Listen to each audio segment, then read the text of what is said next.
I've just been a little bit behind because I am grading the federalism writing assignment for my Fresno State students. Okay, so that's why I'm a little bit behind in that way. So I will be getting to those this weekend, though. Okay.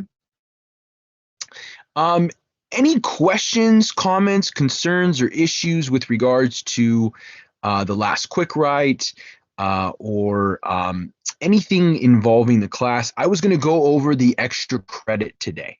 Okay, so enough points for the course have run their due moving forward. So I will be giving extra credit, offering it. Okay, so again, you don't have to do it, but you can do it. Okay. So is it still loading for some people? The page. I heard somebody saying that it was still loading. So that was the interpreter that said that, and then it's fine on my end now. okay. I think Tyler's okay. Tyler said now it's good. Okay, good. Okay. Just making sure because Zoom tends to work when it wants to. It never finds a even keel, I guess. So thank you for letting me know that it was glitching there for a while in the sense of sometimes it's hard to load for it or it just delays. But thank you. Any other questions, comments, concerns, or issues before I get into the extra credit before chapter 10?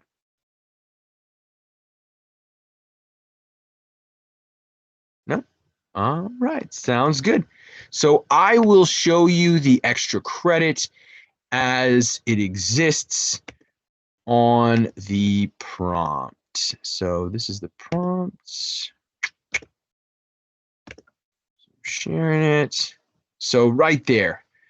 So hopefully you guys can see it now. So again, this is completely optional. So you don't have to take up the extra credit. This is just for those that want to make up some ground, make up some points perhaps, maybe a low score here or there. This can definitely help out subsidizing some of those points. Okay. So take advantage if you want to. If you don't, like I said, completely up to you. Okay. All right. So let me go over it so that you will know what it entails. Okay. So the first paragraph is just an introduction to what the extra credit will entail. Okay, in terms of a PDF file for a very well-known book that I will make available. So you won't have to search for the extra credit PDF. Okay, I will provide it on the link to Canvas when I post it. Okay, so don't worry about that. I will provide that to you so that if you do want to do it, it'll be in one place. Okay. So without further ado, introducing what the prompt is. So throughout this course, we have looked at the various political institutions that wield incredible power in American government.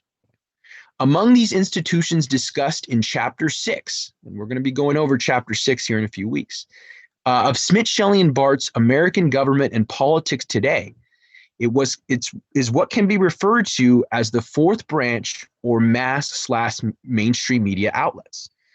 One of the most famous works at deconstructing the concept of media power is Edward Herman and Noam Chomsky's Manufacturing Consent, The Political Economy of the Mass Media, 1988. In the work, Herman and Chomsky propose that the mass communication media of the U.S. are, quote, effective and powerful ideological institutions that carry out a system-supportive propaganda function by reliance on market forces, internalized assumptions, and self-censorship, and without overt coercion, end quote, by the means of the propaganda model of communication. All right. So Noam Chomsky, very, very well-known academic. I showed you guys a picture of him in the first chapter. So in the first chapter there, I showed you a picture of Noam Chomsky, very well-known academic. This is one of his most well-known works. Okay, Manufacturing Consent, very well-known among academics. It's very popular in pop culture as well. If you've ever seen the movie Good Will Hunting, there's an exchange between the now late Robin Williams and Matt Damon. And as they're having an exchange, they talk through Manufacturing Consent as one of those books that sheds an extra light on society as to, again, how and what types of topics and issues that the media oftentimes goes through the filters of mainstream media. And then it's referred to as the propaganda model of communication. Okay, so this is what is going to be discussed in this book. Okay, the 5 filters of mass media. So every bit of information that we see on the news, we see in magazines, we see in mainstream media outlets. Okay, so this book was made in 1988. Okay, however, still very, very relevant to today. Okay, in terms of how the terms of what media is, how it oftentimes spoon feeds us, what talking points they want us to know or hear. So what do I mean by the writing prompt? Okay, so I'll go down. This is what the writing prompt involves after you read the PDF. Okay, so please describe Herman and Chomsky's propaganda model of communication. Okay, so 5 filters of mass media. Okay, so that's the propaganda model of communication. So he's going to discuss this in the first 60 pages.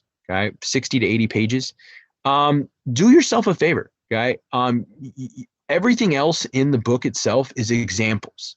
So the substantive 5 filters are in the first 60 to 80 pages. So you can do that, read those first 60 to 80 pages, and still know what you're talking about in terms of the propaganda model of communication. Okay? And there's a lot of different works, that study. Noam Chomsky himself has brought the propaganda model of communication up to date in current time. So you might want to take a look at those. He still gives a lot of interviews, podcasts. Still very well-known academic, but he's getting older now, so he's slowing down. But in the sense of what the writing prompt calls for. Okay, so please describe Herman and Chomsky's propaganda model of communication. Okay, those 5 filters. How has this model changed with the Telecommunications Act of 1996 in regards to consolidation of various media outlets? Okay, 6 major media outlets owning 90% of the media market. So here's where you're going to have to do a little bit of research into what the Telecommunications Act did. Okay, so during the Clinton administration, you had a consolidation of media where exactly what it says, 6 major media outlets now own 90% of the media market. So as much as we claim that there's a diversity in issues and policy, a lot of times there's very, very much little diversity that goes into media outlets in the mainstream. Once this portion of your paper is complete, please discuss your feelings of what the propaganda model means to the consumption of information today. Okay?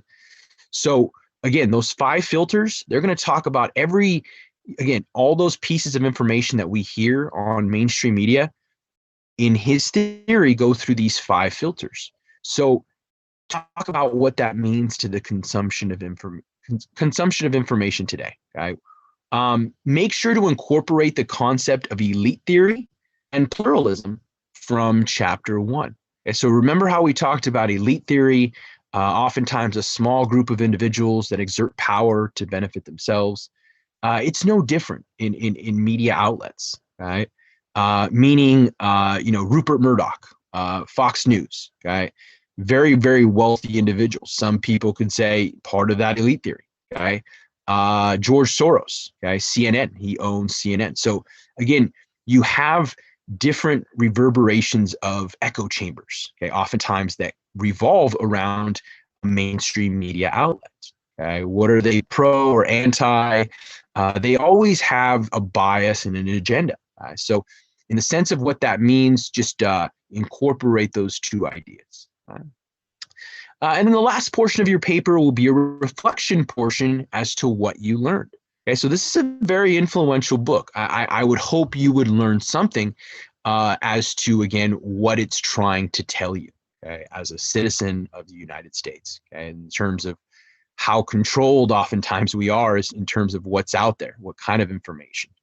It's changed a little bit with the onset of the internet, but still you have filters that go into how information is disseminated, whether it's censored or not, especially in today's idea behind whether something be politically correct.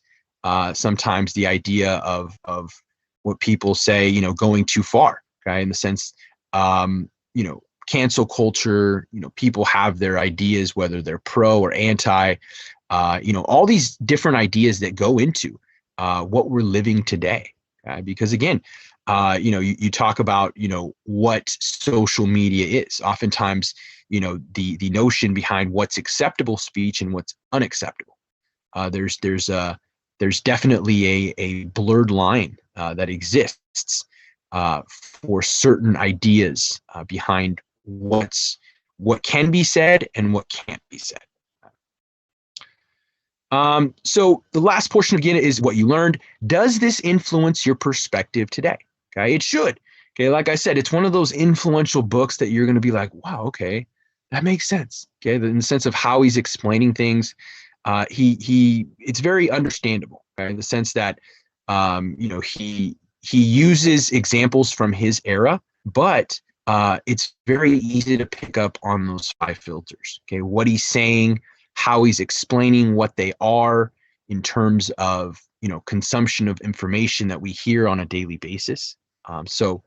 Does this influence your perspective today? Does it confirm or deny the coined concept of fake news, or is it all fake? So in the sense of what the term is, it's kind of become one of those popular culture, you know, words that often takes on its own form, especially those that say it or, you know, don't say it, for one, you know. So does it confirm or deny the coined concept of fake news, or is it all fake? Okay, if it's going through these 5 filters, which Noam Chomsky theorizes, is it really news? Is it really substantive in terms of, again, what is acceptable to these different filters that have their say as to what's going to go out there?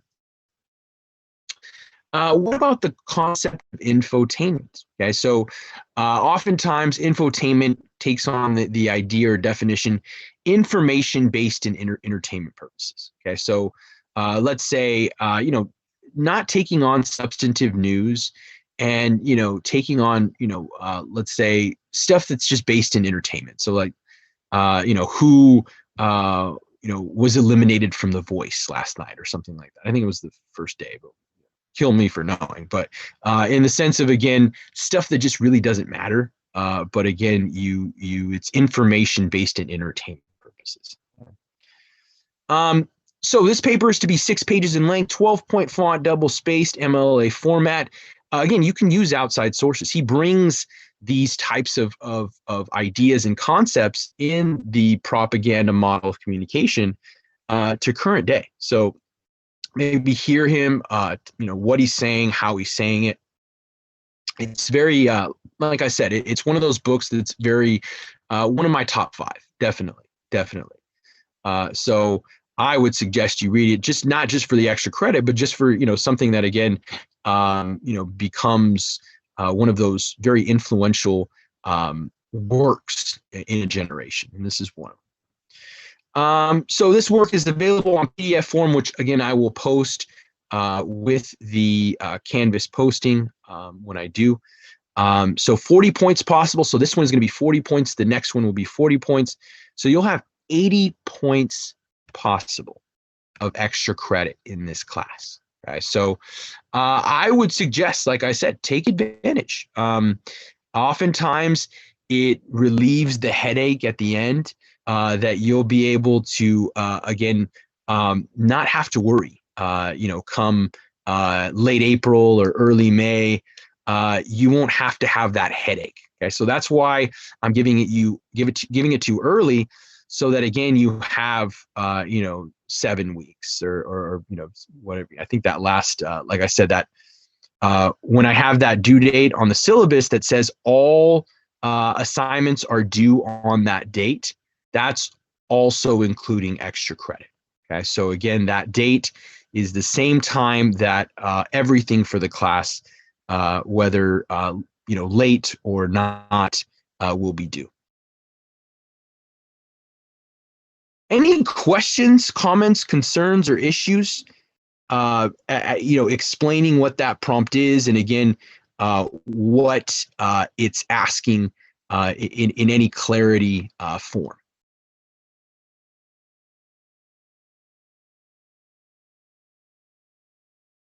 Yes. So Octavio, yes, I definitely will be posting this prompt after class. Okay. So once we get through chapter 10, after class, I will definitely be posting the prompt along with the link, the PDF link, to get to manufacturing consent, the political economy of the mass media. Okay, so it will be available both under the same announcement or under the same assignment. So I'll be doing it under assignments, but again, it'll be extra credit, so it'll be out of 0. So again, if you choose not to do it, it's not going to hurt your grade. It can only help your grade. But good question, Octavio. Any other questions, comments, concerns before I get into chapter 10? No? All right, sounds good. So specifically when we're getting into, again, the presidency, lot of different things have happened over the last 3 months, especially. So when we're going over the presidency chapter, I'm going to be bringing it up to speed, like I said, with what I know, with the different media sources with regards to where the overall count is or was, and specifically in the end, the quick write will address, if even if you didn't get to vote, what issues you voted on. Okay, so not who you voted for. Okay, in the end, it's not who we voted for, it's the issues we voted on. Okay, so that's the most important aspect. The idea that I'm going to be listing the most important issues for voters, and then you can use some of those if you want to. You don't have to. I'll be naming other ones you can talk about, but basically discussing what issues that we found important. So like I said, it's never the important aspect is who we voted for. What issues that we find important that are, again, reflective of who we are. Okay, when it comes to, again, issues, we will vote a person in based on. Okay? All right, so let's get to it. So this is the list of all of the presidents. So there are 46 presidents. We're in the 46th presidency, but there have only been 45 presidents. Okay, so what do I mean by that? So see that list right there at the top and bottom of column 1 and 2. You see Grover Cleveland. And so Grover Cleveland served as the 22nd and 24th president. So he served non-sequential terms. So he's only one person. So again, we've had 45 presidents, 46 presidencies. So that's that little caveat to, again, how many presidents we've had and how many presidencies we've actually had. All right. So if you also notice, they're color coded by party. Okay? George Washington, like I said, was the only president to not affiliate with the party and be elected president. Okay, so that's why he's clear there. He affiliated with no party, very much against parties. I will be discussing that in a later quick ride as well. So again, in that way. Okay, so didn't Washington warn against a bipartisan system? At different times, see, the thing was he didn't want to affiliate he wanted to remain neutral. However, it's really hard when he himself had Federalists in his cabinet. Okay, so again, you kind of have that affiliation based on who your friends are. Okay, you know what I'm saying? So again, we see that now with Joe Biden, who's being able to be accepted, who's not. So again, these picks from the Biden administration, same idea. The notion behind who your cabinet is very reflective of you. So he may not have been a Federalist, but he definitely had Federalist ideas. Okay, so he didn't affiliate, but he backed it up. I guess I don't know. I don't know how to word that. Not sure if it's just blurry, but the list of presidents is blurry. So yeah, it's kind of pixelated.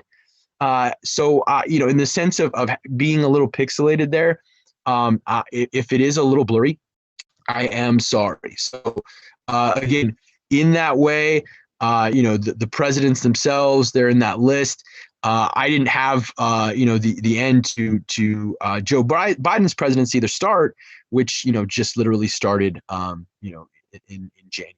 So again, when you have that, everything being in limbo, everything being what it was, we're going to be talking about some of those aspects today. Okay. All right. So who can become president? Okay. In the sense of who and what the Constitution says, what requirements are for a president. Okay. So in the sense of what it takes, okay, they have to be 35 years old and have to be a natural born citizen. Okay. So this term natural born citizen, okay, that is in the Constitution has at times been differently defined as to, again, how do you establish what a natural born citizen is? Okay. Is it, let's say, a military brat that may have been born on, the island of American Samoa, that again isn't a state and isn't necessarily in the United States, but on a U.S. military base. So is that a natural born citizen? So, there's all these different notions as to what specifically what a natural born citizen is. Okay. So there have been two ideas that come with regarding birth controversies. Okay. The first one was George Romney. Okay. George Romney, Mitt Romney's father, okay, ran for president. Okay. So the thing is with George Romney, okay, so he ran in the 60s. He was born in Chihuahua, Mexico. The reason why, if you know, a lot of Mormons will set up communities in third world countries. Okay? So this was the case when George Romney was young. Okay, his parents specifically were working in Chihuahua, setting up infrastructure for the local population there, and he was born. Okay, so he never won the presidency because he lost. However, it would have been a controversy nonetheless. Would he have been considered a natural born citizen? All right. So again, it never came to fruition, but it could have been in terms of, again, understanding this idea as a natural born citizen. Okay. And more recently, Okay, so Barack Obama in 2007, 2008, a lot of doubters in terms of him being born in the United States. He gave out his short form birth certificate that he was born in Hawaii. Okay. People still weren't impressed. Okay. They still claimed he had been born in Kenya. So you had a lot of naysayers that said, why don't you show your long form birth certificate? Okay. So after a time, former President Barack Obama finally released his long form birth certificate. Okay, so putting those naysayers to bed. Okay, because there's a certain type of paper, certain type of typewriters that existed in that time that you can't fake. The different fabric in terms of what paper they used. You can't fake those kinds of things. So all those conspiracy theorists that said, oh, was born in Kenya, you just put that idea to rest with the long form birth certificate. So it was a birth controversy nonetheless, in terms of, again, having to explain, having to put these doubters to rest. So the election controversy of 1876, this was the biggest election fraud in the history of the presidency. Okay, so as much as we think, 2020 was chaos, it was a shit show. No, 1876 was way worse. Okay, why? So Rutherford B. Hayes was awarded 20 electoral votes when he didn't win those electoral votes. Okay, it was more of a pay-to-play system in terms of how those electoral votes were awarded. And Samuel Tilden should have been our president. Okay, however, he was not. Okay, so there was a big controversy. They called it the Rutherford fraud. Because, again, you had this pay-to-play system that, again, this awarding of these 20 electoral votes was not righteous. Okay? It was completely illegal. It should have been anyway. So specifically, there was a happy medium that was involved. So there was a withdrawal of federal troops in the South. Okay. However, this allowed, it ended Reconstruction in the sense that the federal troops were no longer in the southern states, but then it allowed Jim Crow to take hold. Okay, so now when the federal troops leave, the local authorities and population are able to call their own shots. Okay, so the federal troops leaving allowed Jim Crow to take hold. Okay, local authority, state authority, to kind of dictate terms as to subjugation of African American rights and people of color. So the 12th Amendment, this specifically allows us as citizens a direct vote to the president and vice president. Okay, before 1804, it was a situation where Congress was elected and then chose the president amongst themselves. Okay, so the 12th Amendment gives us a direct election to the president. Okay, however, we don't choose the president. Okay, we get a strong suggestion through the Electoral College, and we're going to talk about what the Electoral College is here in the next couple slides. So in the notion of this creation of the Electoral College, okay, so this is specifically giving the separate election of the president and vice president to the Electoral College through the awarding of electoral votes. Okay, and I'm going to show you a breakdown of this previous election in terms of what I mean by electoral votes. Okay. So 5 times in history, a president loses the popular vote, but wins the electoral vote. Okay, therefore the presidency. Okay, so there is a possibility that one loses the popular vote, but wins the presidency. Okay, it happened in 2000 with Al Gore and George W. Bush. Al Gore received about 500,000 more votes than George W. Bush did. However, George W. Bush won the presidency because he had more electoral votes. Okay? And we're going to talk about how that can happen because states, in terms of electoral votes, are all or nothing. Okay, you win all the electoral votes or you lose all the electoral votes. And we're going to talk about that dilemma that again causes that disconnection between the popular vote and the electoral vote. Okay? And most recently in 2016, so Donald Trump against Hillary Clinton, he lost by 4 million votes in the popular vote. Okay? However, when it came to the electoral vote, he shellacked Clinton. Okay, because he had more support widespread throughout the nation. Okay, whereas Hillary Clinton's were more concentrated in the liberal seaboards, the western seaboard, the eastern seaboard.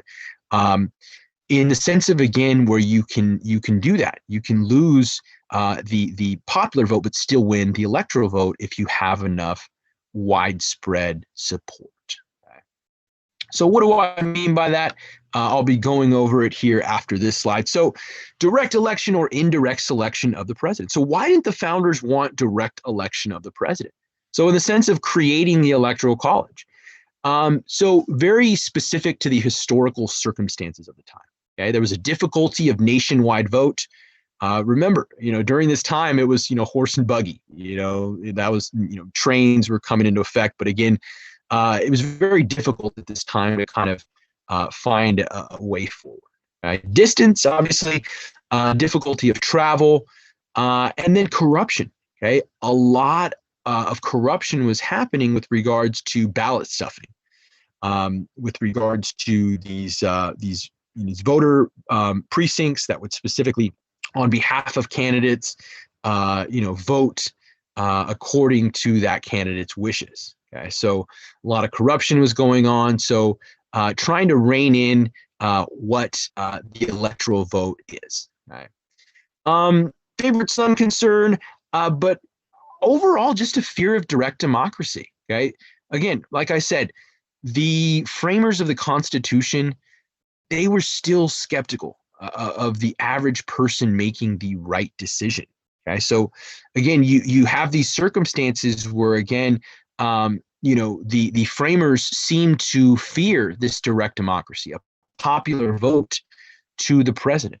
Okay, so again, you see, and I'll show you the breakdown here. This is the specific breakdown of electoral votes for 2020's election. All right. So if you notice, okay, electoral votes are based off of population. Okay, so the population of that state determines how many electoral votes that state gives. All right. So if you notice, this is the breakdown. Blue is Joe Biden. Red is former President Donald Trump. So you have this breakdown. Okay, this breakdown here that kind of shows what that is. Okay, and Maine specifically, again, this is a percentage. So same thing with Nebraska. This is based on a percentage, how many voted. So most states have an all or nothing. Okay, you win all the electoral votes or you lose all of them. There is no percentage in terms of what you win. So that's where you can lose the popular vote, but still win the electoral vote. Okay, if you have enough widespread support. Okay, so in the sense of again, you see the breakdown, how it, in the sense of the divisive states that really caused the election to swing, where they're referred to as swing states. Okay, so all those ones that are now checkered, okay, checkered blue, but a little darker. Arizona, Georgia, Pennsylvania, Michigan, Wisconsin are all considered states that, again, can go either way. Okay, so up in the air specifically, you see where the last election they voted for Donald Trump. This past election in 2020, they voted for Joe Biden. Okay, so again, those states in which you don't know what the demographic will vote toward. Okay, so it takes 270 electoral votes to win. Okay. So Matt says, I thought electoral votes was based off of representatives in the House of Representatives and Senate. Does that take any part in the college? So in the sense of, again, when you're talking about who representatives are, okay, so electors are oftentimes party affiliated. Hillary Clinton was a elector this past election. So when it comes to state politics, oftentimes they will be ex-politicians from different areas, different states that are now speaking on behalf of their state's electoral votes. Okay, so they're speaking on behalf of how their state voted. And you saw where, again, during the whole situation where things were in a stall, again, voting through what those circumstances were. So you see where they take part in the certification process. Okay, so on January 6th is when they were certifying those electoral votes, where again you saw, the storming of the Capitol and things like that, where they are certifying those results. Okay, they aren't the electors specifically that make up the Electoral College. They're just certifying the results of those electors. And so if that makes any sense, Matt, in the sense that they're certifying the results of the electors, but these electors are ex-politicians, ex-party bosses from their respective parties, whether it be Democrat or Republican.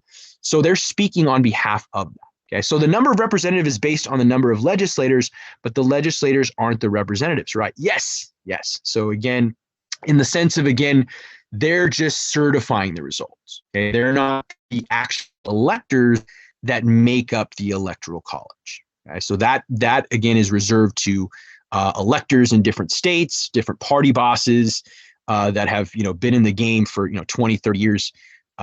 Doing the bidding of their parties, in the meantime. So again, they're definitely political animals, if that makes any sense, in the sense that they are affiliated with a certain party, regardless. So, yeah, in the sense, that's a really good question, because again, the whole debacle of what the issues were with regards to who was awarded what and how it was counted. All these, situations where people are questioning or whether it's righteous or not, whether it would have made a difference in the overall count or not. All of these things are need to be discussed, because again, they're important. But to hold up an election, based on, again, recounting, same thing happened in 2000. Okay? And Al Gore, had to just grin and bear it. He said, you know what?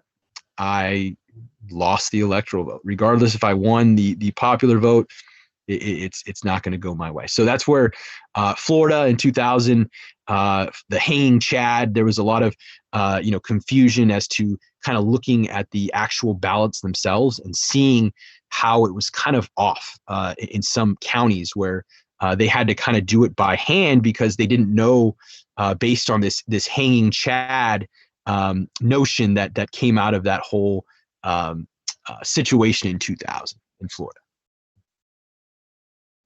All right. So yeah, again, that's the breakdown in the sense of, again, the rule of thumb, obviously, in a lot of these states is the rural population is conservative and the bigger metropolitan areas are more progressive liberal. And it takes a lot more time to count the votes of the metropolitan, very much, concentrated populations than it does the rural populations. So that in lies the dilemma where, again, Trump was leading in the beginning, and then, the votes start coming in and it starts shifting because those metropolitan areas have a hell of a lot more population. So it takes them more time to count those votes in those ways, where, again, some people found that suspect. Why is it, this, whole pendulum swing the other way? So again, you see where circumstances can change in the blink of an eye, because again,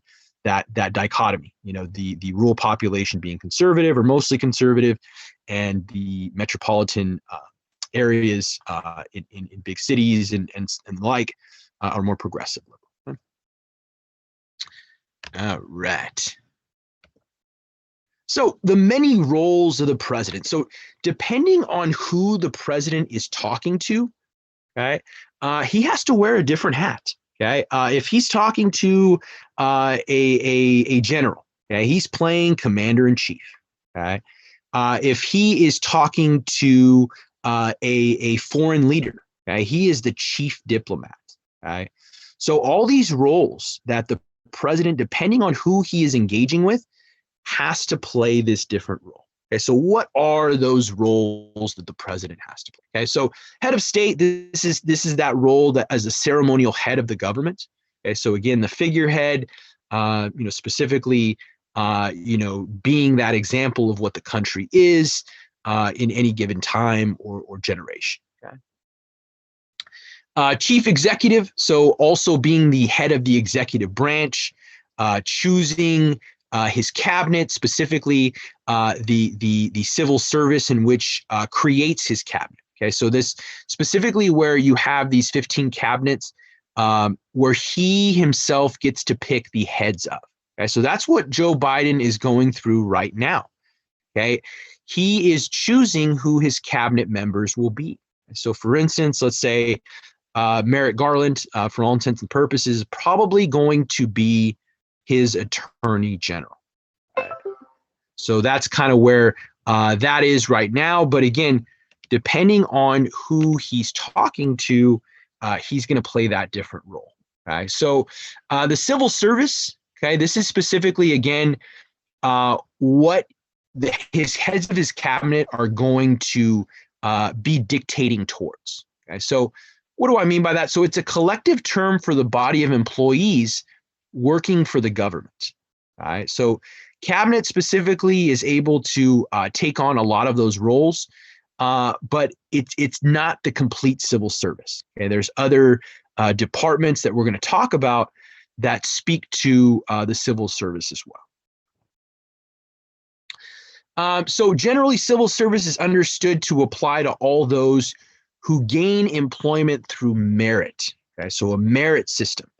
We're going to be talking more about this next chapter, but the merit system specifically is hiring somebody based on what they know, okay? Not who they know, but what they know, okay? So basically, again, having the right expertise, the right education, the right experience, all of these things that go into what a merit system is looking to bring.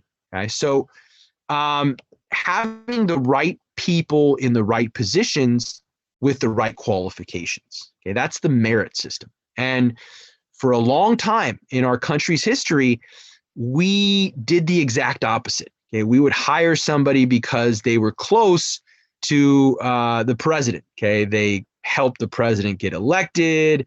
Different ways in which that happens. And the president is able to elect them to his cabinet. Okay, certain political roles on the idea that they don't have to have specific qualifications. Okay, these heads. However, the people that actually work for the civil service in these departments have to. Okay? They have to be. Let's say if they're working for, let's say science, space, and technology, NASA. They better have a aeronautical or engineering degree of some sort that makes them actually worthy of working for NASA.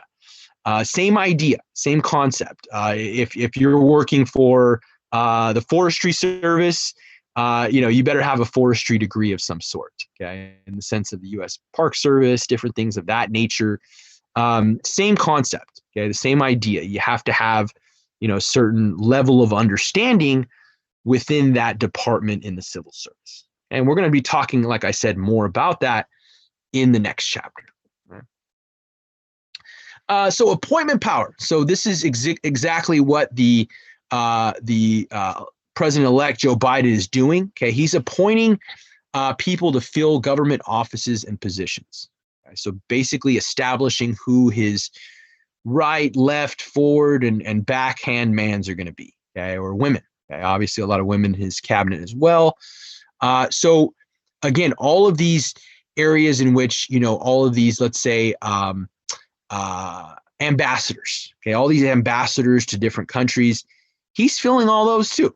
Okay, so again, it's not just his cabinet positions, all these ambassadorships to, China, Japan, Germany, Saudi Arabia, whatever it may be, he's filling those roles as president.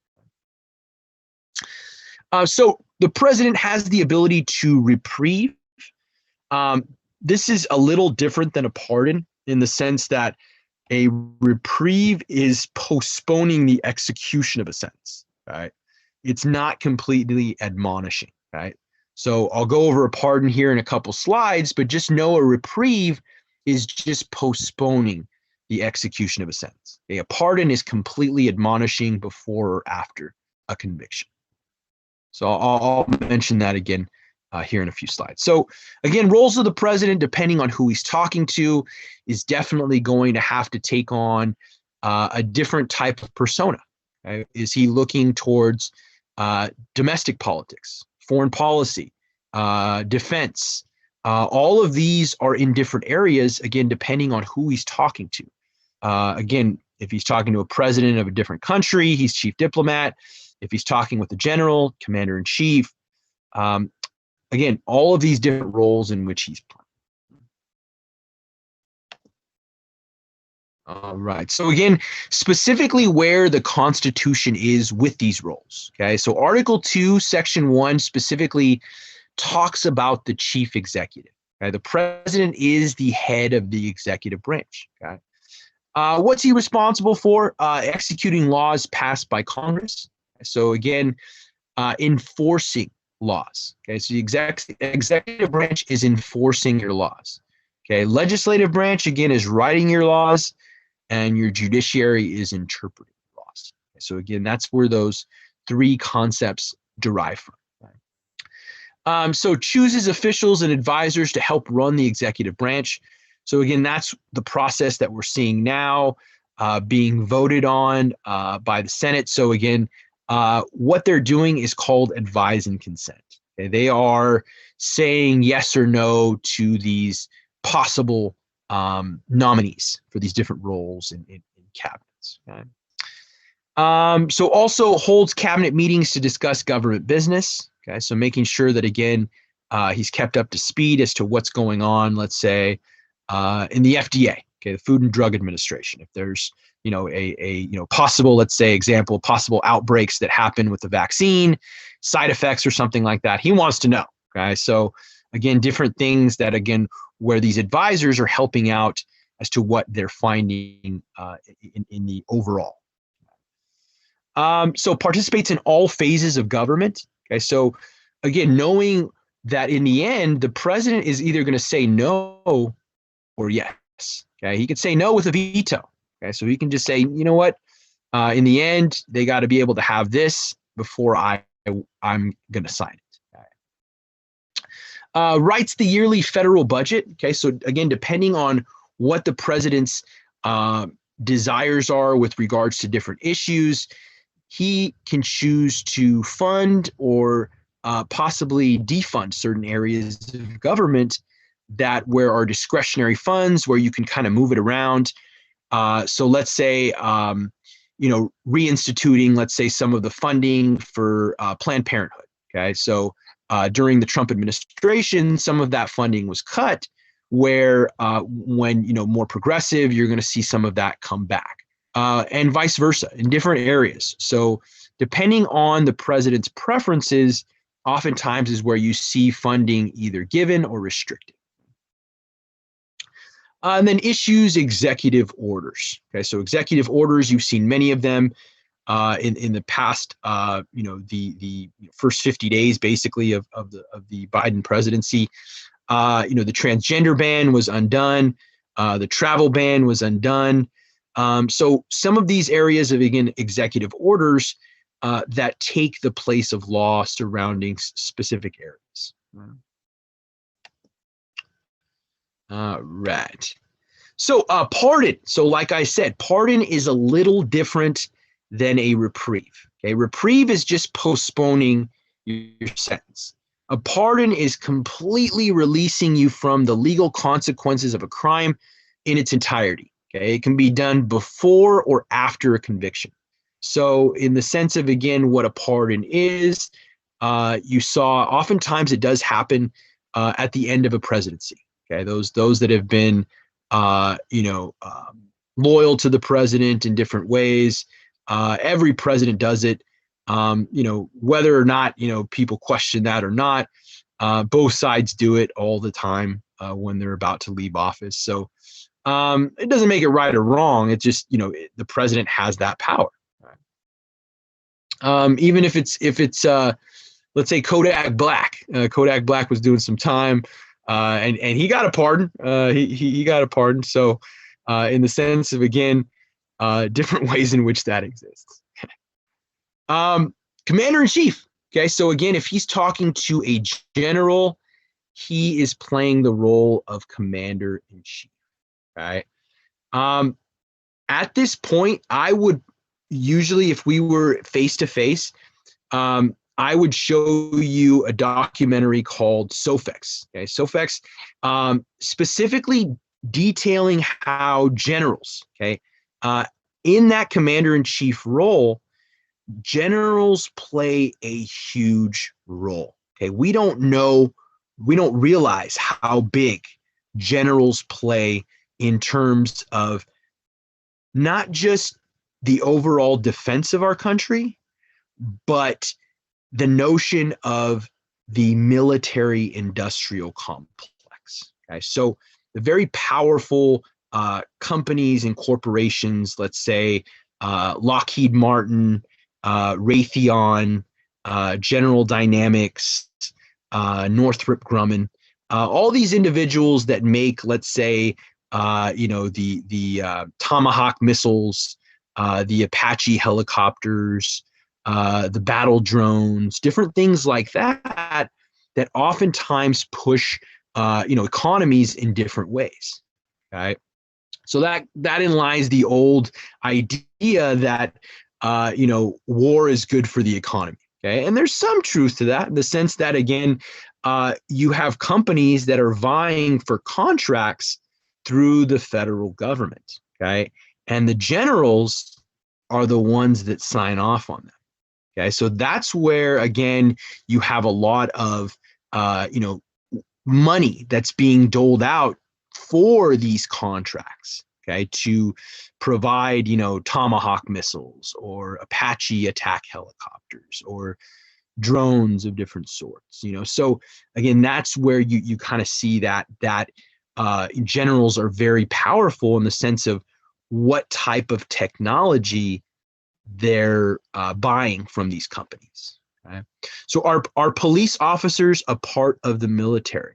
Okay, so there are military police in the actual armed services in the military, but when it comes to police officers, they're not considered military. Some of them are ex-military. Okay, a lot of them, because that command and control system, it really works well with those that just get out of the military, because there's a lot of similarities involved in rank and command and control structure. So there are military police, and some police officers are ex-military, but to equate police officers as military, they're not equal. But good question, Tyler. Good question. All right. So when it comes to the War Powers Resolution, this is, again, where generals really do have a lot of say in terms of what type of intelligence is known on the ground enough to send troops, okay, to certain areas. Okay, so the reason this is allowed, okay, by presidents is the War Powers Resolution. Okay, so this was passed in 1973, spelling out the conditions under which the president can commit troops without congressional approval. Okay? So they no longer need congressional approval to commit troops in different parts of the world. Okay? So this is where you start seeing the catalyst and the multiplication of bases around the world. Okay, so you start seeing more commitment of troops in different areas after the war powers resolution is passed. Okay, so again, it's kind of one of those things where it's kind of put us in a situation of kind of ongoing conflict because, again, like I said, these companies make a lot of money off of these contracts to feed the troops, to arm the troops, all of these different things that go on with regards to keeping a base in a different part of the world, in a flowing system. Okay, in the sense that, again, it's helping our economy, but at what cost? Okay, so again, you kind of have to weigh those pros and cons as to, again, how a president is and when they actually commit these troops. All right. So let's say, Joe Biden's decision to bomb Syria. Okay, he just did this past week. Got a lot of flack for it. Okay, in the sense that, same old kind of a thing. Just conflict and not trying to find a diplomatic approach. And sometimes there is no diplomatic approach, that I'd be ignorant to think that there is. But again, different notions as to, again, when a president decides to say, hey, I'm going to send some Tomahawk missiles by way of submarine to blow up parts of Syria or Libya or Yemen or whatever it may be, in the sense of making that call. Right? And it's a difficult one. I mean, it should be. You don't know who you're killing. Oftentimes it's indiscriminate. These drones aren't foolproof. They get it wrong a lot. Okay, so again, commitment to troops or commitment to bomb certain areas. Do we know what's going on in those areas? Are there, is there going to be a lot of, collateral damage? Young people, women, older people. You got to be cognizant of those things because, in the sense of, again, what they are is oftentimes, just victims of bad policy or a bad, coordinates, so, it takes a lot to kind of make that commitment to, I'm all for supporting our troops 100%.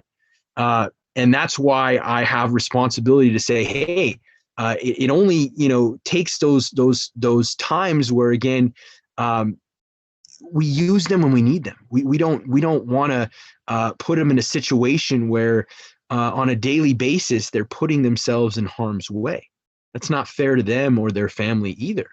So again, knowing when that commitment is, gung ho, and it's necessity, or if it's something that, again, can see a diplomatic approach. All right. So advise and consent, again, this is what the Senate is doing right now. They are approving presidential appointments and approving treaties. Okay. Specifically, again, you see Joe Biden with regards to the Iran nuclear deal, the treaty. You're talking about getting back into the Paris Climate Agreement. All of these things that, again, that speak to certain agendas as to, again, what they stand for, what policies they're looking to push during their administration, and so forth. Okay, but advise and consent, again, is saying yes or no to these presidential appointments or these treaties. Okay. All right. So again, chief diplomat, just that role as recognizing foreign governments and diplomatic recognition. Okay, that's a really big concept. Okay, when the president meets with the president of another country, right, he is giving them diplomatic recognition, right? For the good or for the bad, okay? Because again, depending on, the circumstances in their country, that individual might be seen as a dictator. Okay? So let's say, for instance, many may see Kim Jong-un, okay, as a dictator. Okay, if you meet with him, you give him diplomatic recognition. Okay, same thing with, let's say, anybody, the Ayatollah Khomeini, okay, in Iran, okay, that does not like us. Death to America. Again, the idea behind, if you meet with the person, you legitimize the person. Okay, so again, you kind of have to play it with kid gloves. When you're a president, who you meet with means something. Right? So oftentimes you have to determine, is it worth it? Is it not? So let's say another individual that can be seen as a dictator by some, Duterte, okay, President Duterte out of the Philippines. Okay, so he's the Filipino president. He's the one who basically went rogue on all individuals who sell drugs. He's been actually seen on motorcycle, gunning alleged drug dealers down himself. So again, some people think, whoa, when the president of a country is getting down on his own people and murdering his own citizens because they're drug dealers, some people may see a little bit of overkill on that one, pun intended.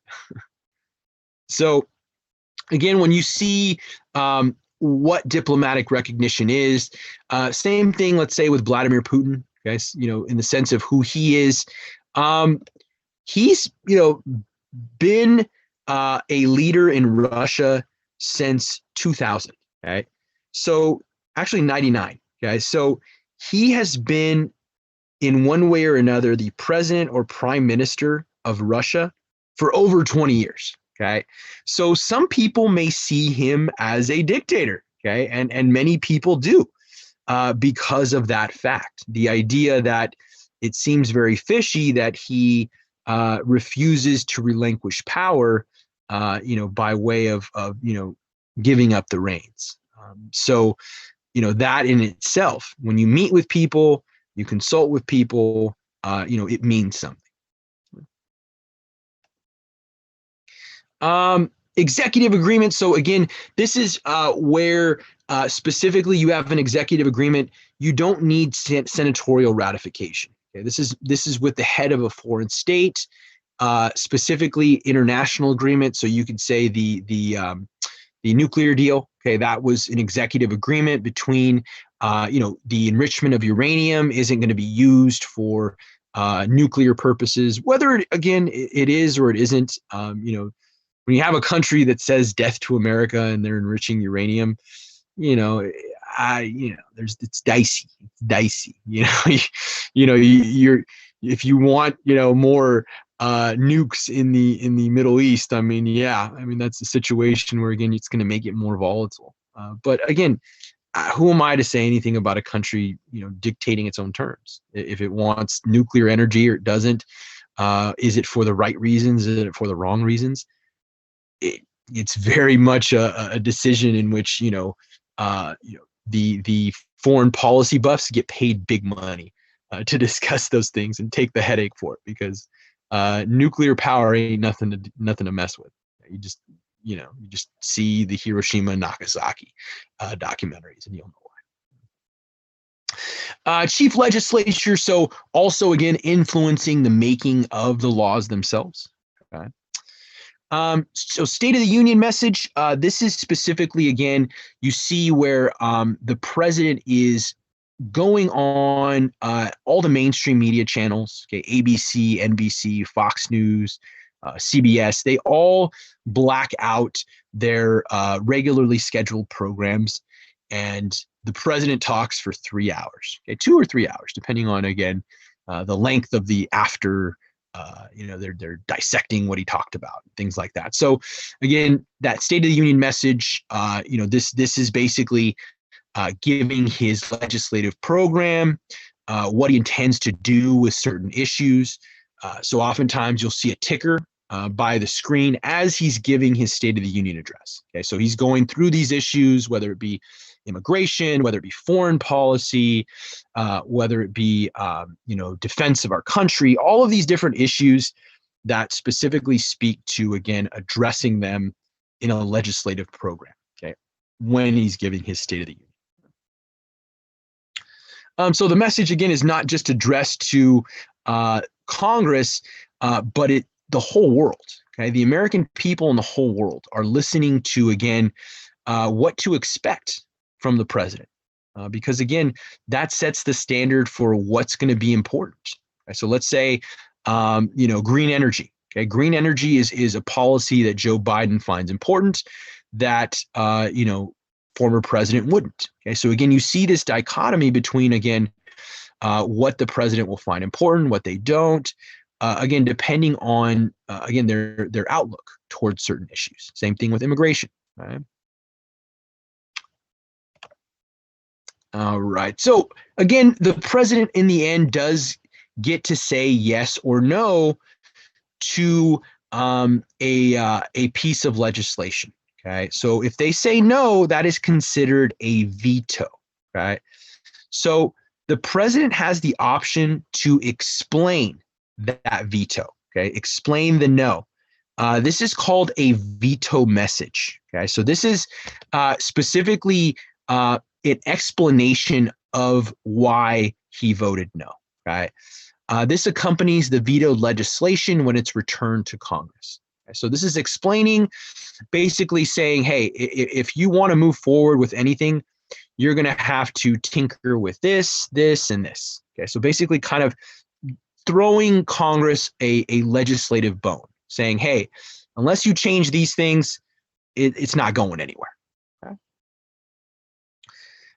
Pocket veto. So this happens during breaks. So let's say winter break, let's say different extended breaks within the legislative session. So this is where if a bill is left on the president's desk after a certain amount of time, it dies. Okay, it'll die on the president's desk. A pocket veto is, again, this is after an adjournment into an extended break of sorts. Okay, which, again, oftentimes winter break, Christmas break in that way. But this specifically means, again, dying on the president's desk during that hiatus of break. Okay. Line item veto. So this used to be a thing. Okay. It was a presidential power during the 80s. Okay, so during the 80s, Ronald Reagan loved the line item. Okay, he used it with gusto. Okay, what is a line item veto? Okay, this is the power of the executive to veto individual lines or items within a piece of legislation without vetoing the entire bill. All right.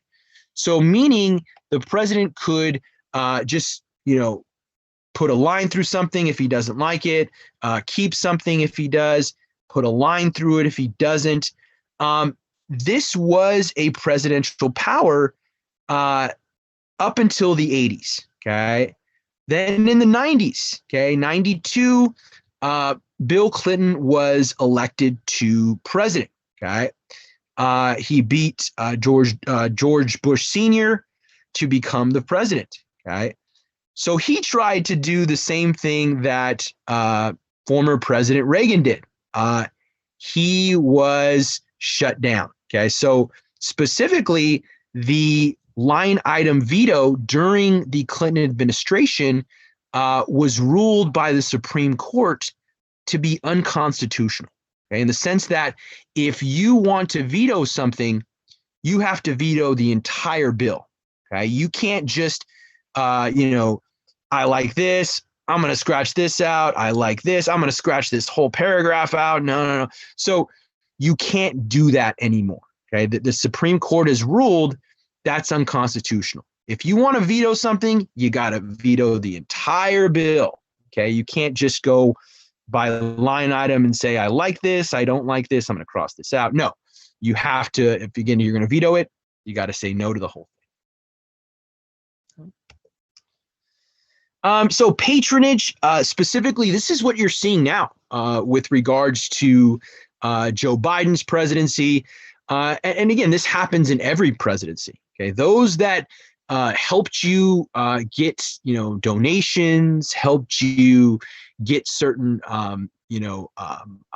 support from different organizations, different groups that look for support. The practice of rewarding people that did that for you, okay, the people that had your back, oftentimes this notion that kind of gives politics a bad name. Okay, you scratch my back, I'll scratch yours. Okay, and that's basically what politics is. When you're talking about patronage, again, every party does it. In the sense of, again, who was there for that person? Okay, were they, down for the cause for that person? Okay, so again, this is the practice of rewarding faithful party workers and followers with government employment and contracts. So those that were loyal, oftentimes, the victor comes the spoils. And we're going to be talking about that also in chapter 11.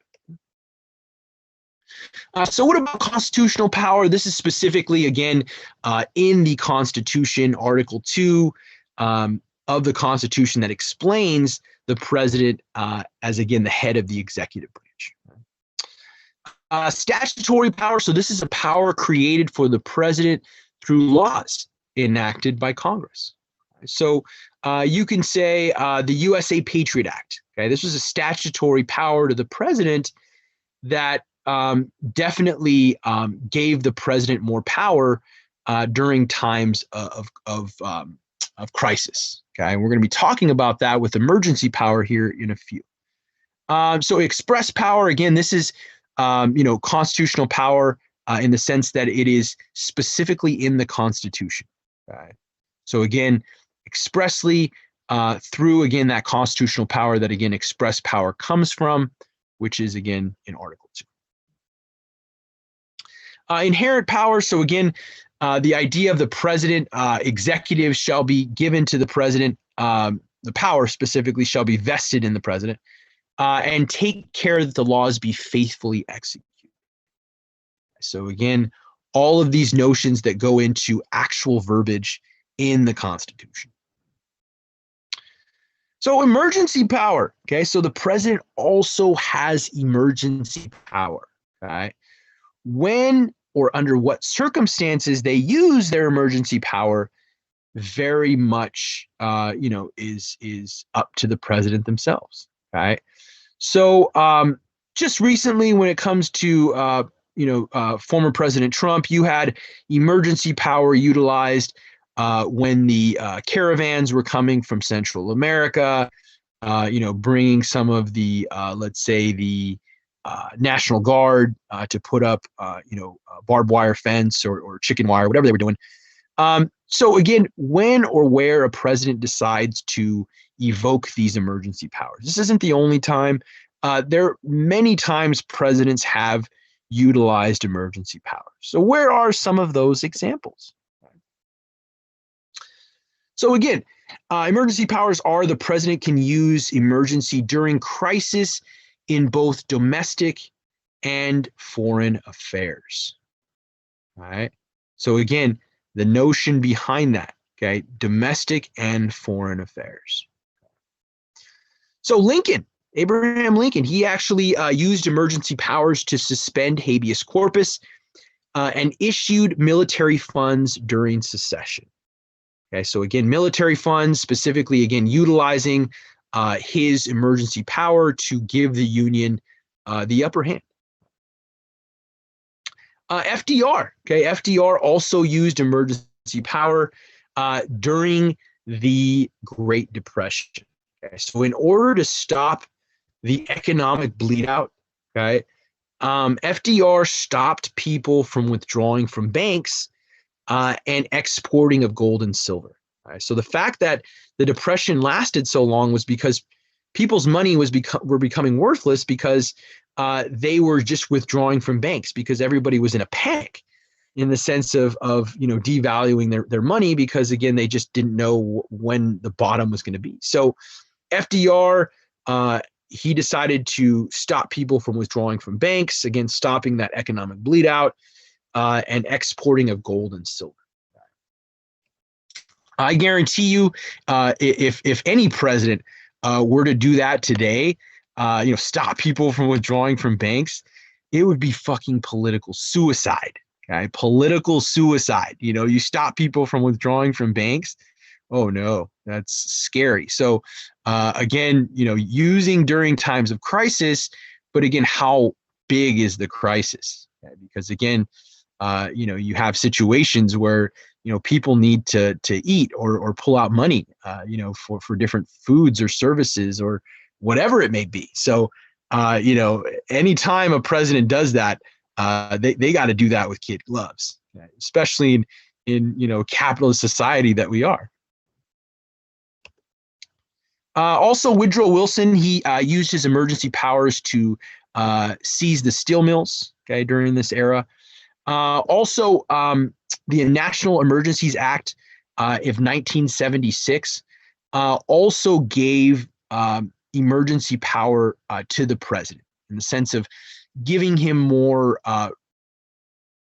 teeth behind the bite. Okay. Jimmy Carter. So Jimmy Carter also used emergency power during the Iran hostage crisis. So during the Iran hostage crisis, what happened was the Shah of Iran, okay, in 1979 was overthrown.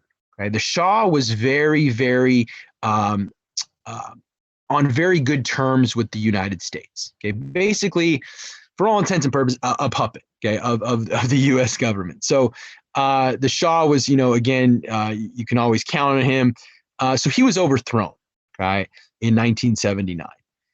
In comes the Ayatollahs. So the Ayatollahs, so from that point on is when we started to hate Iran.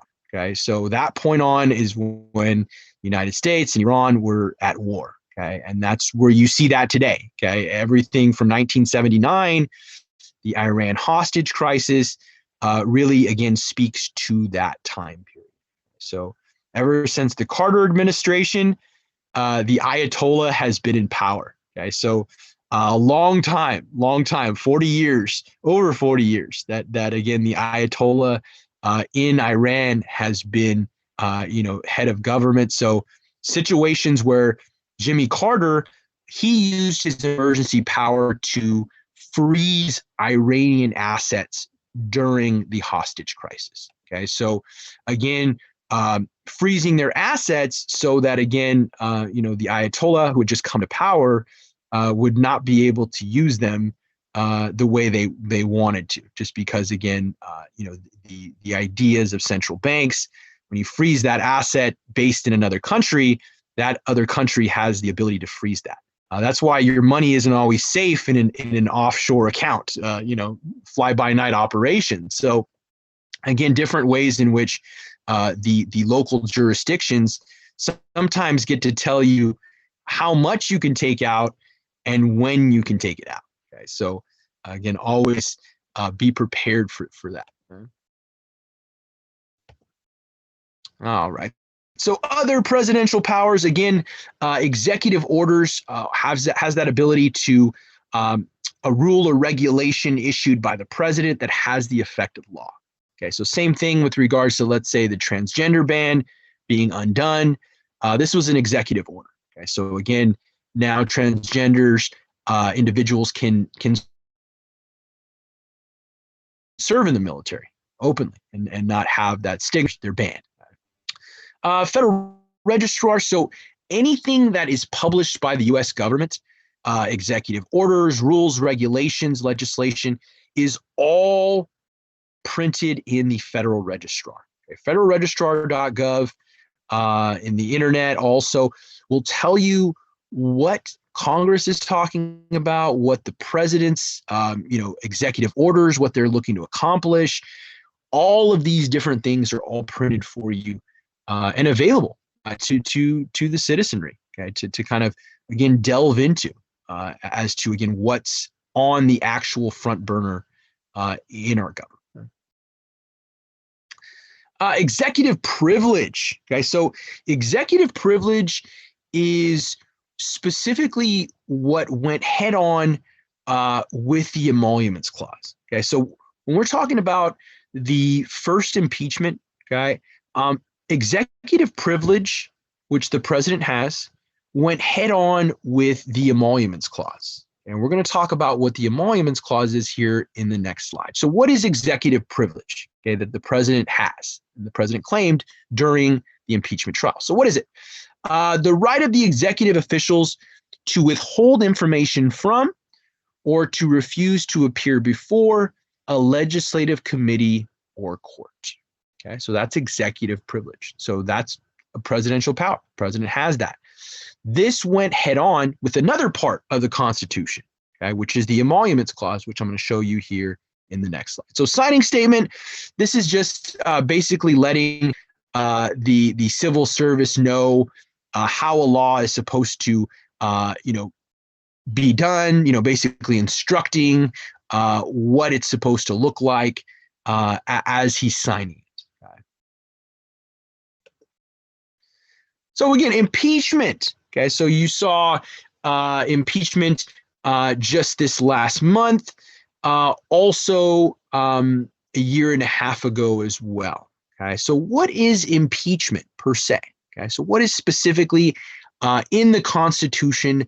How is it worded? Okay, so it's an action by the U.S. House of Representatives to accuse the president, vice president, or other civil service officers of the United States of committing, quote, treason, bribery, or other high crimes and misdemeanors. So that's specifically in the Constitution what is considered impeachable offenses. Okay, so interpretation to that takes on a different form. So again, those that have a pro or anti approach to how a president acts or how a vice president acts or another civil service official, they have to interpret whether their actions are worthy of the definition of treason, bribery, or other high crimes and misdemeanors. So again, meeting that definition is up to not just the House of Representatives, okay, who does the impeaching, but the Senate, who would remove the president. Okay, so that's never happened. It's happened specifically 3 times in history that a president has been impeached. Oh, well, 4 now, but in the sense of President Trump being twice. But Andrew Johnson was impeached, Bill Clinton was impeached, and now Donald Trump was impeached. So again, meeting this standard of what is considered treason, bribery, or other high crimes and misdemeanors, that's never been the case to follow through to where a president has been impeached, but they've never been removed by the Senate. Okay, so that's never happened in history. So what is the emoluments clause? Okay, so the emoluments clause that I was claiming, again, on one side, you have executive privilege, which the president has and was claiming, but then you have the other side of the Constitution that claims the emoluments clause. So what is the emoluments clause? Okay, so this is also in the Constitution, again, specifically speaking to the first impeachment. Okay, so this was the first impeachment that, again, was said to have been violated, but eventually, obviously, vindicated the president. Okay, so what does it say? No person holding any office of profit or trust under them shall, without the consent of the Congress, except of any president, emolument, office, or title of any kind whatever, from any king, prince, or sovereign or foreign state. Again, the emoluments clause, Article 1, Section 9, Clause 8. Okay, so again, specifically speaking to, again, how possible communications with the president of Ukraine, whether or not it involved a quid pro quo or not, was then interpreted by the Senate after the House impeached him, which then, said, was not worthy of removable offense. Okay, so again, same thing with, the Capitol riot, was impeached by the House, but not removed by the Senate. Okay? So same circumstance. Okay? All right. So the cabinet. So when we're talking about the cabinet, they are the president's inner circle. Okay, the inner circle that makes up people that he really, really trusts. So what do I mean by that? They're his advisory group, and they're selected by him to make decisions, aiding the president to make certain decisions in the long run. Because again, when you're president, you got to think not 3 steps down the line. You got to think 20 steps down the line. Okay, what these situations are, how you kind of play some game theory. Okay, the idea of if I do this, this is going to be the possible situations. From there, there's going to be other possible situations. So again, kind of that game theory, the notion behind what your decision may mean in the long run. So the cabinet includes the heads of the 15 executive departments and others named by the president. So like I said, I'll show you the departments that make up the cabinet in the next slide. Okay. Kitchen cabinet, so the informal advisors to the president of the United States. So again, these are more informal individuals. You can say, let's say former President Barack Obama. I'm sure he's one of President Joe Biden's kitchen cabinet. He may not be in the cabinet itself, but the president, talks with his former vice president in terms of being his advisor. Okay, so it's more informal in the sense, not a formal post, but an informal kind of advisor position. So executive office of the president. So during the New Deal, FDR, he needed some assisting in terms of reining in, the growth of government. Okay, so at this time, again, you had a lot of growth in government because people needed to get to work. Okay, so people were hired by way of government to clear the national parks, build different structures, infrastructure, and so forth. So in order to assist the president, the executive office of the president was established. Okay? So to assist the president in carrying out major duties. White House office. So specifically, again, this is tending to presidential political needs, managing the media, making sure, again, what types of stances on questions that reflect the president in terms of what direction he wants to go moving forward. So these individuals in the White House office are implored with that specific duty to make sure that, again, that message is sent out in the right format.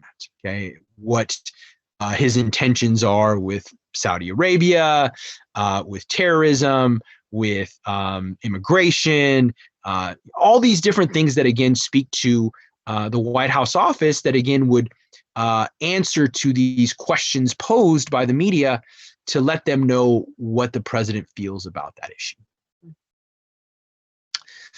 So chief of staff, so specifically, again, this is the right-hand man or woman of specifically the president, advising the president. So President Trump's was Mark Meadows.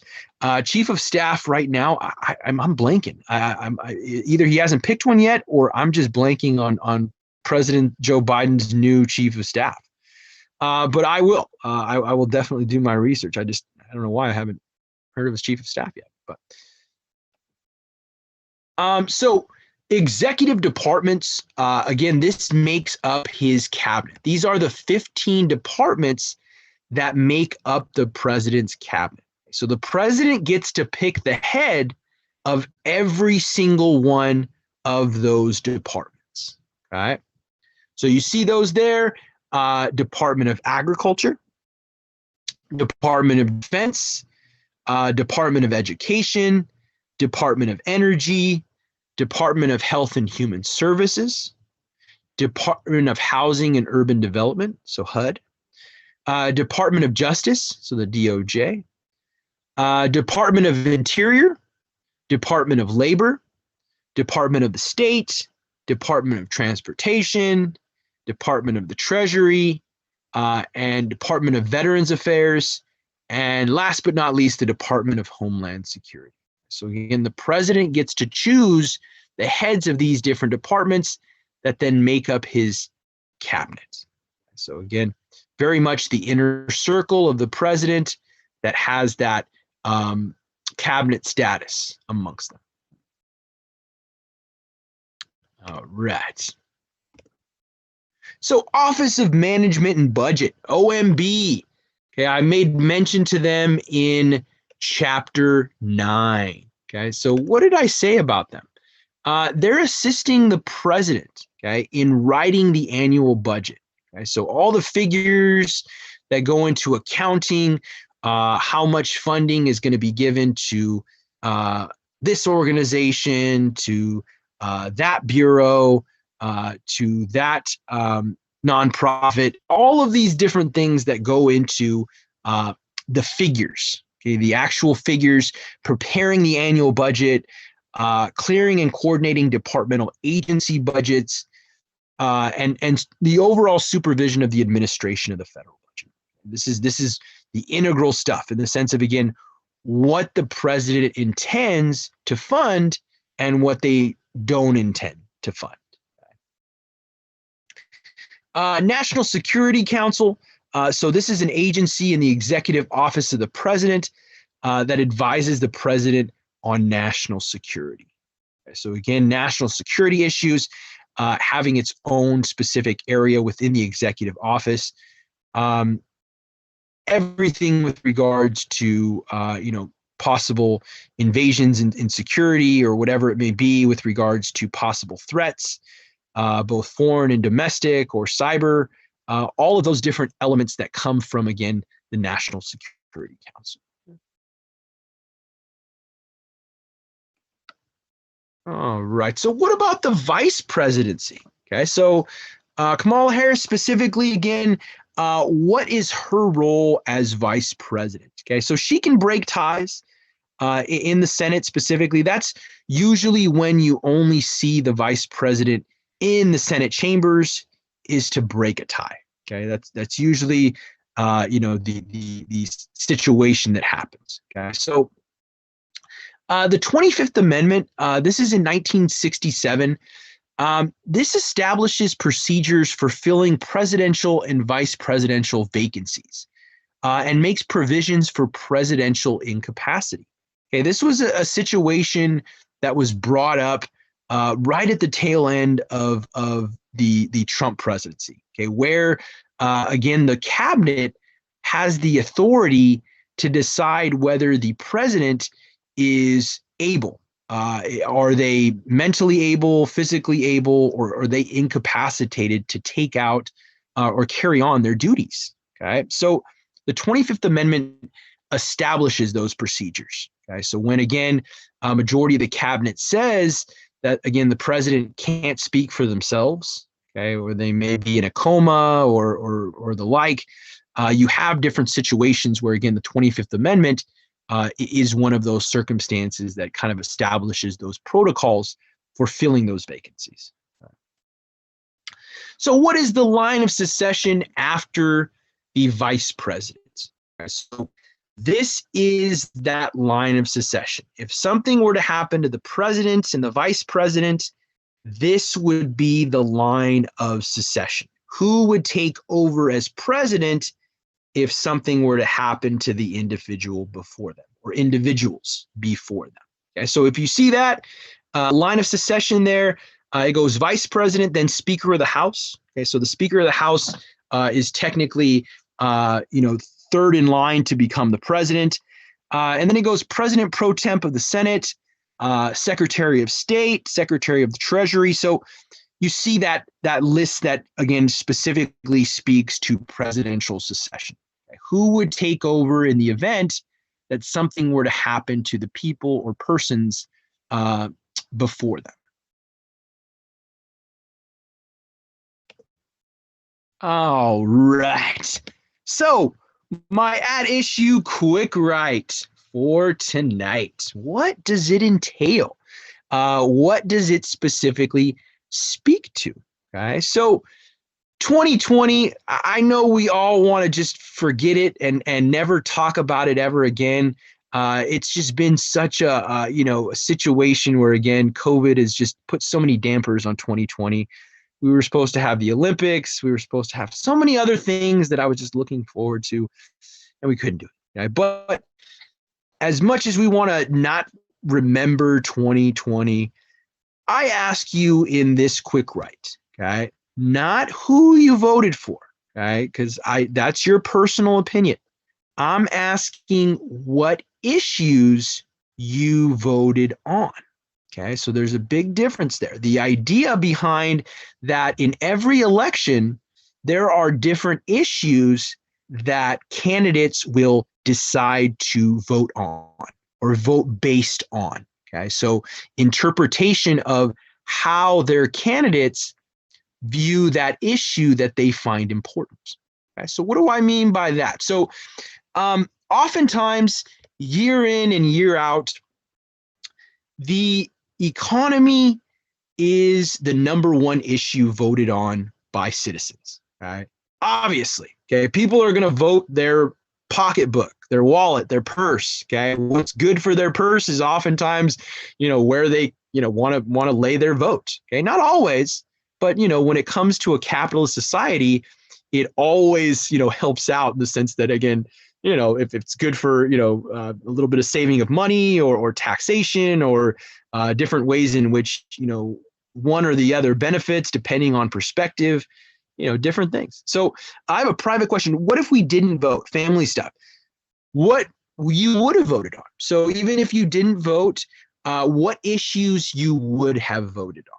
Okay. So in the idea that even if we did not vote, okay, what would we have voted on if we were, 18 at the time, or if we didn't have, a situation that, involved, us not being available to do so on early November, or whether, doing it through a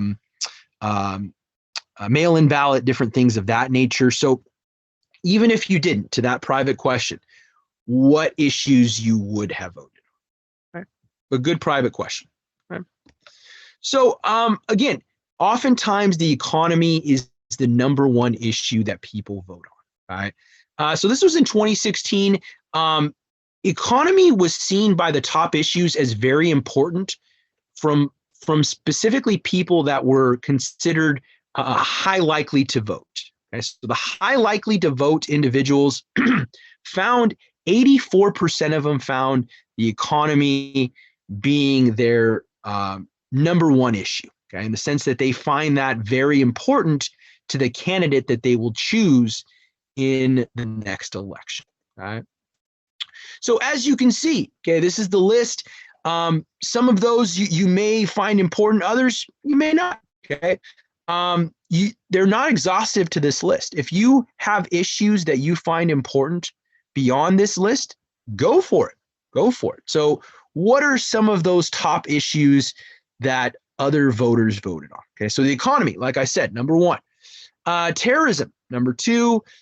Foreign policy, okay, healthcare, gun policy, immigration, Social Security, education, Supreme Court appointments, treatment of minorities, trade policy, environment, abortion, and treatment of LGBTQ community. Okay, so specifically, again, these were the top issues that people found important in 2016. Okay, not so much in 2020. They're still putting everything coming up together. So Sandra, good question. You can use one, you can use two, you can use three, and then specifically, again, it doesn't matter how many you use. But if you use more, obviously it's easier to talk through number two. Okay. And what is the question two that it'll make it easier to talk through? Okay. So right here. Okay. So first question, what issues did you vote on towards a candidate for president? Okay. So like I said, for that private question, if you didn't vote, again, for personal reasons or whatever it may be, what would you have voted on? What issues would you have hung your hat on to vote for a certain candidate? Right? And number two, this is where, again, it'll be easier if you have more issues to make it longer, obviously. Why and how do these issues reflect who you are? Okay. So again, oftentimes, again, we vote on issues that we find important. Okay, so let's say, for instance, immigration. Okay, I find that important because my parents came from Mexico. Right? So again, you have situations where it becomes reflective of me, of culturally, family-wise. So again, you have situations where, again, it becomes reflective of who we are. Okay? Same thing with gun policy. If you own a gun or have been a victim, let's say, of violent crime, you'd probably find gun policy pretty important, okay? Depending on if you're a gun enthusiast or on the other side of the spectrums, a victim of gun violence, okay? So again, depending on these perspectives, all of these issues are at play. But again, you're not limited to just these issues. If you want to talk about minimum wage, okay, that's a big one. If you want to talk about student loans, okay, getting let's say 10,000 or 50,000, that people have been talking about, how much it's going to be or in between. Talk about it. I mean, you are very much in the middle of that, having to spend all this money to invest in your education. So again, that may be an issue that's reflective of you as well. Again, you're not limited to just those issues. If you find anything else important, okay, in the political spectrum, by all means. All right. Let me see if there's any questions in the chat box, both private and to everyone. I don't see any. Oh, there we go, Mr. Espinoza. So basically the questions is, we choose this president and what issues make us to pick him. No. So remember, Mr. Espinoza, it's not who we voted for, okay? It's not who we voted for. It's what issues we used to make our vote, okay? Or if we didn't vote, what we would have used to make our vote. Okay? So again, who you voted for, your personal opinion. Okay, that's what democracy is all about. Voting according to who we want or prefer. Okay, that's yours. Okay, I want to know what the issues that you found important to make that bubble in on that ballot or on that mail-in ballot, whatever it may have been, in the sense of what issues guided you in that direction. But good question, Mr. Espinoza. Okay. Any other questions, comments, concerns, or issues before I let everyone go?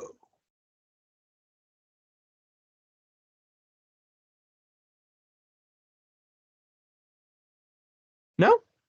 All right. Well, I thought in the sense of being able to do that. Like I said, right after class, I will be posting the extra credit, okay, along with the link, so that if you do want to take it, again, it's completely up to you. It's optional, okay? The extra credit is optional. I'm going to have it down as 0 in Canvas because, again, it's not going to hurt your grade.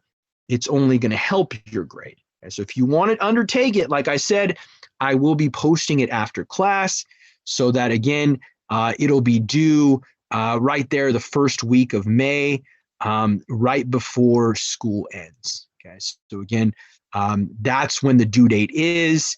Right there on the syllabus, it says all assignments due. That's the date it's due, all assignments. Okay.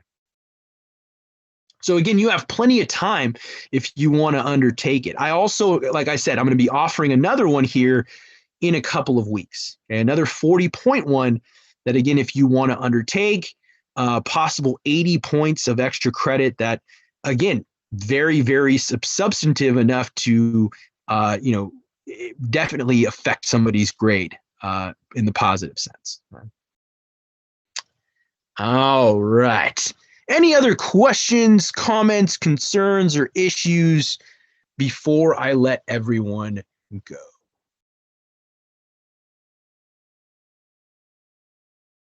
No? All right. Have a great rest of the week. I will see everyone next Tuesday. Again, if you have any questions at any time, you can always email me. I'm always available. I'm always there to answer any questions. All right. Have a great one. Peace out. I will see everyone next week. Thank you. Have a great Bye. one. Thank you.